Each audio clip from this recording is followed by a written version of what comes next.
En el restaurante también descubriremos el sabor de las cosas auténticas, donde la tradición y los productos autóctonos de máxima calidad se fusionan con la innovación.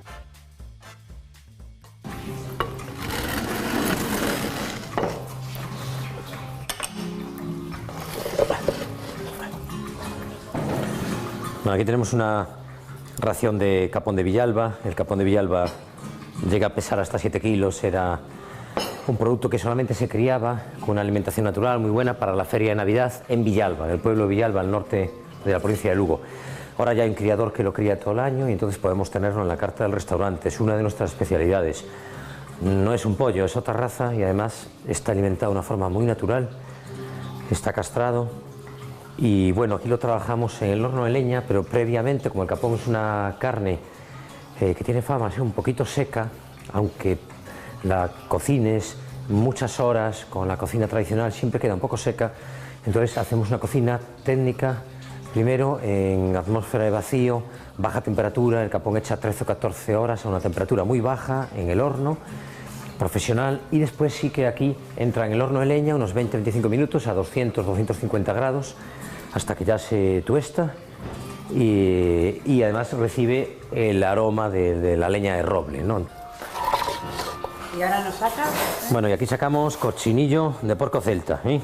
Como el cochinillo de Castilla, pero gallego, de porco celta, el cerdo gallego, autóctono, ecológico además, en este caso, alimentado de forma natural, de piel oscura y que se está recuperando por bastantes criadores en Galicia. Estaba prácticamente también desaparecido, ¿no? Se trata de recuperar todo aquello de mucha calidad que estaba desapareciendo.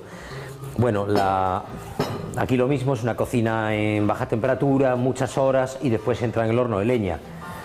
En el horno de leña, pues bueno, tiene que llegar a tostarse la piel, es lo importante, que la piel lo barnizamos un poquito con su propio jugo y tiene que estar la piel.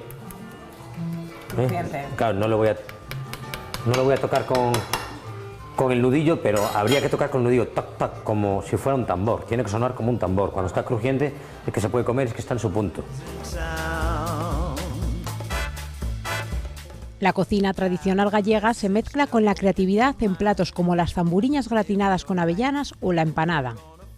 Bueno, aquí tenemos un plato de empanada gallega, de zamburiñas en este caso, pero la peculiaridad de esta empanada es que está hecha con harina de trigo del país, o sea, de trigo gallego. Es una harina de mucha calidad que se perdió hace 30-40 años y que ahora se está recuperando, y además está molida con molienda tradicional, en un molino tradicional.